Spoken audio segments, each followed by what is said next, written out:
So if we're going to get people to co-create and contribute to innovation, then we need to arm them with some skills so they can lean in and contribute. Today I want to talk about idea generation and how important it is as part of the design thinking process. If we take a look at our program, we deliver our program in person where that is possible, but we also deliver our program remotely. We take a 16-hour program and we divide it up into 8 2-hour slots, and we deliver it using Zoom video as well as Mural collaboration Canvas. If we look at the process itself of design thinking, then we can see that we have to start with anchoring ourselves in the customer. We need to empathize with them. And once we have a good understanding of what's going on in their world, we can frame the problem. And it's that framing of the problem that really helps us then sort of leap ourselves forward in terms of finding new solutions. So we're going to focus on this third step today, which is idea generation. There's a couple of principles around idea generation. This is not brainstorming as you know it, but it's really from a human-centered design thinking perspective. It's good to have these in the back of your mind as you launch into sort of idea generation. First one, start with a focused challenge statement. It's important to have a very clear understanding of what the problem is, and that everybody in the room who's trying to apply their minds to this problem really has a clarity around what the problem is. We have one conversation at a time. We build on the ideas of others. We have wild ideas, many ideas. And then we want to capture all these ideas and have them visually sort of displayed in the room so that everybody can see them at all times. In terms of starting with this first point of focusing on a challenge statement, I want to demonstrate how that works. If we look at an example like reimagining a space, reimagining an insurance branch, then you ask yourselves, what is the real problem that we're trying to solve?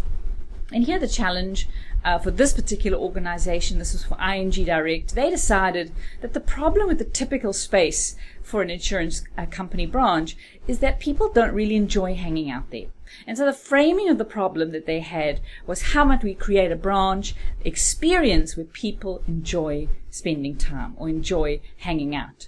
They came up with a really phenomenal, very different and disruptive idea, which was to create a branch that looked like a cafe. And they had, you could get juice there, you could talk to your consultant, check up on your policies, and do all the things you typically do in an insurance branch, but it had all the feeling and the sort of the ambiance of what it's like for somebody to hang out in a cafe. It was that problem reframe that really opened the door to being able to sort of see some completely new and completely different possibilities. It was the empathy that helped sort of uncover maybe a blind spot that we had about insurance branches, and maybe our thinking prioritize maybe things that weren't so important to the customer, but perhaps were more important to us, the organization. Take a look at a second example. This is the Good Kitchen. This is a case study we look at in a lot of detail in our program. And here the empathy piece again was very important to opening sort of the possibility to new ideas. Through empathy, they understood that people felt bad about spending time in this environment. They didn't like the fact that they were dependent on the government for a meal service. And so the problem reframe here is, how might we create a meal service that makes people feel special? Of course, the Good Kitchen created this very cafe environment, made people feel like they were customers, not just handouts or recipients of a government service, but really customers. And this really made them feel quite good. Again, not an idea that would typically have come out had they not done all the empathy in the project, sort of the problem reframing.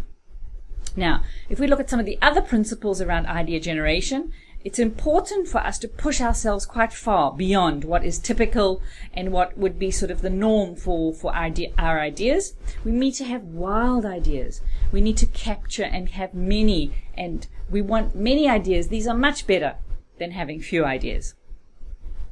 If you look at what happens when we get a problem reframe, typically It helps push us a little bit forward, helps open our minds a bit to what the possibilities might be around new solutioning, but it probably leaves us in a space of more sort of predictable ideas, or maybe something that's quite reasonable.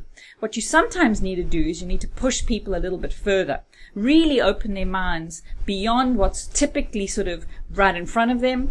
And in order to do that, we need to sometimes have a provocation. We need to bring some new inspiration into the process. We want to push people into those wilder ideas. We're looking for something radical and unexpected, and we want to see what might spark out of that. Now, we think about creativity. Creativity is really about bringing two things together. It's when two things collide, like this bit of paint, this red paint and this blue paint sort of splashing together, and it's this explosion of energy.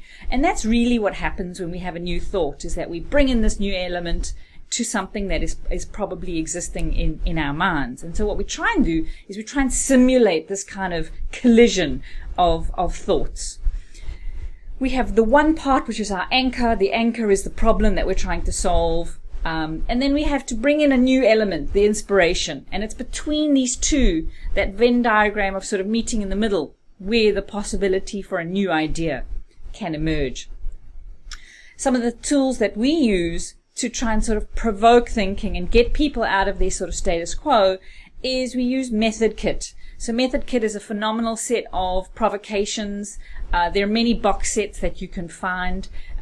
We use the personas set and the location set. So the personas set is really just a box set of about 50 different people, and thinking about how might our experience or our product be like if we designed that product exclusively for these very specific kinds of people. What's our product like if we designed it for a scientist, a farmer, an entrepreneur, a teacher, a tech geek, and there are many, many, many more. And so really by sort of focusing on the very unique needs of that persona, it opens us to new ideas and possibilities. There is a second tool that we like to use, also a similar type of provocation from Method Kit, is saying, what would our experience or our product be like in a particular location? In a museum, in a gym, in a playground, in an airport, out in space, in a church, wherever it might be. Again, a very specific context, and it really gets us thinking what would be good in that environment. And so these two sort of may come up with some very radical and extreme ideas, and that's really the intent of this exercise. So I just want to demonstrate how that might work. So if we take our good kitchen example, the anchor of trying to create an environment and an experience for this elderly so that they subscribe to this free meal service. And imagine we brought in either sort of a meal service for a scientist, or maybe even a meal service in a museum type of context. Okay. So for example, imagine a meal service in a museum. Of course, a very unusual thing to imagine that our meal service might even be in that environment, but we kind of allow our brains to go there and to explore what that possibly may reveal. So for example, you might say, okay, well, if I think of a museum, I'm thinking of history, I'm thinking of ancestors, and what if we gathered recipes from some of these participants in the meal service and got to sort of tell some stories around maybe how those recipes were passed down the generations, for example. Or maybe we can create displays in the way that a museum creates a visual display with descriptors. Perhaps we can create some displays at the meal service to give people a little bit of storytelling around maybe what's inside this particular meal, what are the nutritional qualities, maybe even who made it, whose recipe it is, and so forth. So already by just thinking about the simple thing of a museum, we're able to sort of tap into some of those interesting elements of a museum environment. Of course, we're not creating a museum, but it's really just giving us that little impetus of energy to open our minds to something new. The other element of idea generation that's really important for us is that when we're having all of these sort of prolific and many ideas, we want to capture them. And so one of the things we really prefer to do, rather than writing ideas out sort of in sentences or words, is to try and capture them visually. And so we use a simple headline with a simple graphic. It doesn't matter whether your ability to draw is up there with the best of them or really stuck at 5 years old. It doesn't matter. It's an attempt to sort of bring it to life for others. We want them in full view for everybody. So if we're working on a mural in a virtual context, we'll put all those ideas up for everyone to see. Or if we're in a real world sort of classroom context, we will paste them on the walls. So we keep them in full view. People can really immerse themselves, and who knows, maybe some of those ideas might trigger another thought in somebody else. So that's our program. This idea generation comes into sort of the 5th module of about sort of 9 or 10 modules that we have. It is sort of a key anchoring point to help sort of unleash people's creativity. We think it's an important part of design thinking. And if you're interested in knowing more about our programs, then I encourage you to go over to invitroinnovation.com, check out what we've been doing for the past 8 years with our clients in the design thinking space. And if you're interested to know more about how we do this remotely, check out everywhereinnovators.com.